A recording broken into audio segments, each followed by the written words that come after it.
Good afternoon and welcome back to another episode of The Longing, where today we are going to be continuing to read Aesop's Fables. So, let's get going.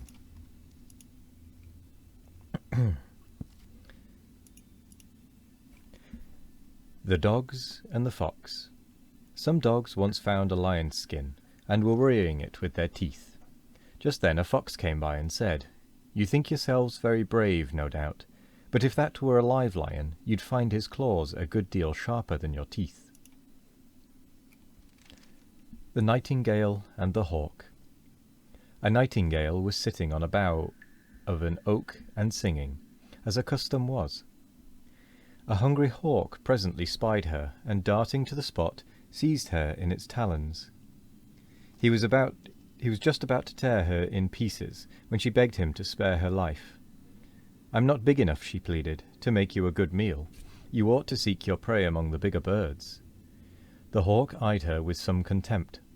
"You must think me very simple," said he, "if you suppose I am going to give up a certain prize on the chance of a better, of which I see at present no signs."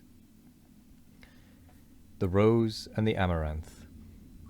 A rose and an amaranth blossomed side by side in a garden, and the amaranth said to her neighbour, "How I envy you your beauty and your sweet scent. No wonder you are such a universal favourite." But the rose replied with a shade of sadness in her voice, "Ah, my dear friend, I bloom but for a time. My petals soon wither and fall, and then I die. But your flowers never fade, even if they are cut, for they are everlasting." The Man, the Horse, the Ox, and the Dog. One winter's day, during a severe storm, a horse, an ox, and a dog came and begged for shelter in the house of a man. He readily admitted them, and, as they were cold and wet, he lit a fire for them for their comfort. And he put oats before the horse, and hay before the ox, while he fed the dog with the remains of his own dinner. When the storm abated, and they were about to depart, they determined to show their gratitude in the following way.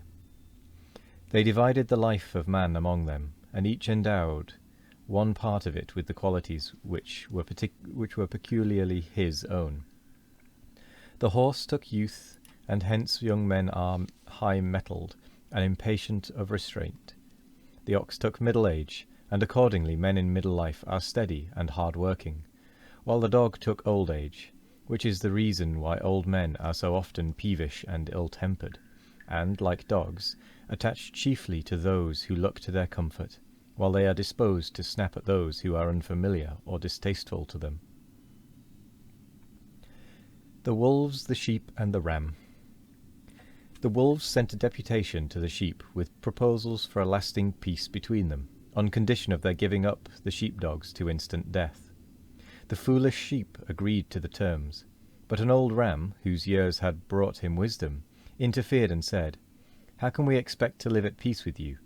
Why, even with the dogs at hand to protect us, we are never secure from your murderous attacks."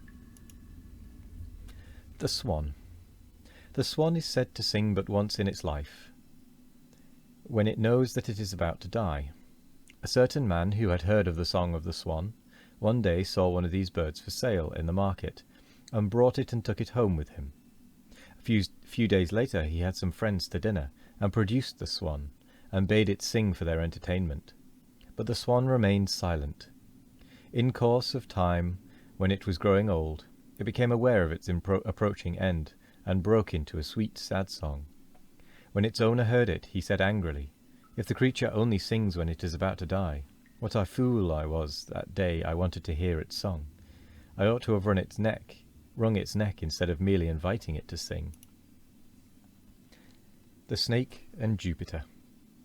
A snake suffered a good deal from being constantly trodden upon by man and beast, owing partly to the length of his body, and partly to his being unable to raise himself above the surface of the ground.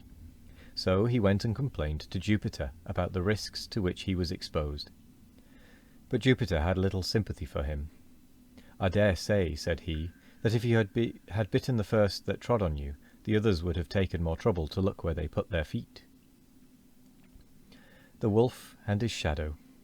A wolf who was roaming about on the plain when the sun was getting low in the sky was much impressed by the size of his shadow, and said to himself, "I had no idea I was so big. Fancy my being afraid of a lion. Why, I, not he, ought to be king of the beasts." And heedless of danger, he strutted about as if there could be no doubt at all about it. Just then a lion sprang upon him and began to devour him. "Alas," he cried, "had I not lost sight of the facts, I shouldn't have been ruined by my fancies." The Ploughman and the Wolf. A ploughman loosed his oxen from the plough, and led them away to the water to drink. While he was absent, a half-starved wolf appeared on the scene, and went up to the plough and began chewing the leather straps attached to the yoke.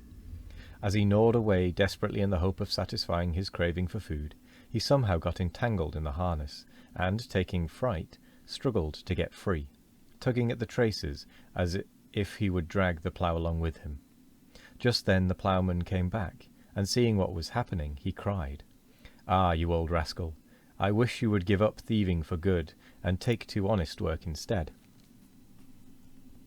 Mercury and the Man Bitten by an Ant. A man once saw a ship go down with all its crew, and commented severely on the injustice of the gods.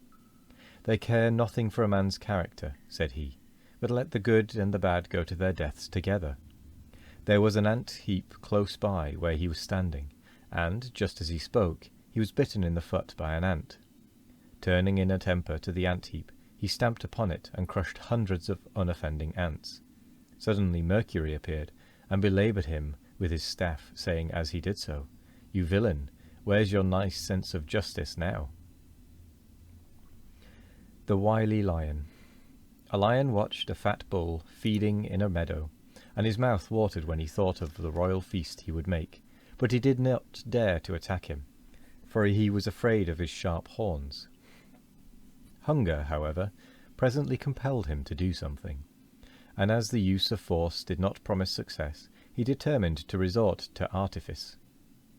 Going up to the bull in friendly fashion, he said to him, "I cannot help saying how much I admire your magnificent figure.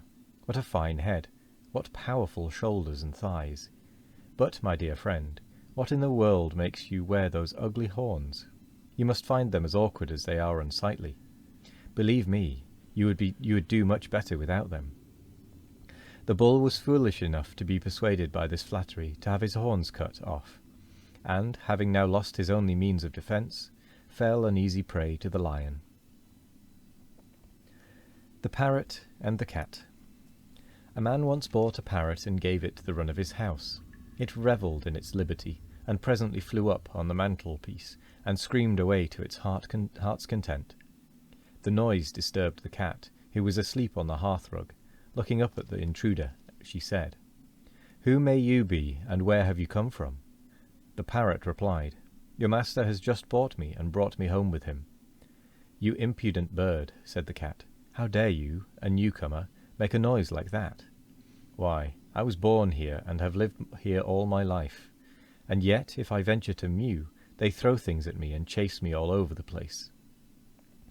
"Look here, mistress," said the parrot, "you just hold your tongue. My voice they delight in, but yours is a perfect nuisance." The Stag and the Lion.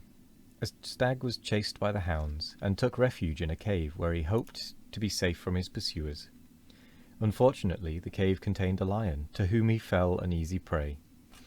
"Unhappy that I am," he cried, "I am saved from the power of the dogs, only to fall into the clutches of a lion." Out of the frying pan into the fire. The Impostor. A certain man fell ill, and, being in a very bad way, he made a vow that he would sacrifice 100 oxen to the gods if they would grant him a return to health. Wishing to see how he would keep his vow, they caused him to recover in a short time.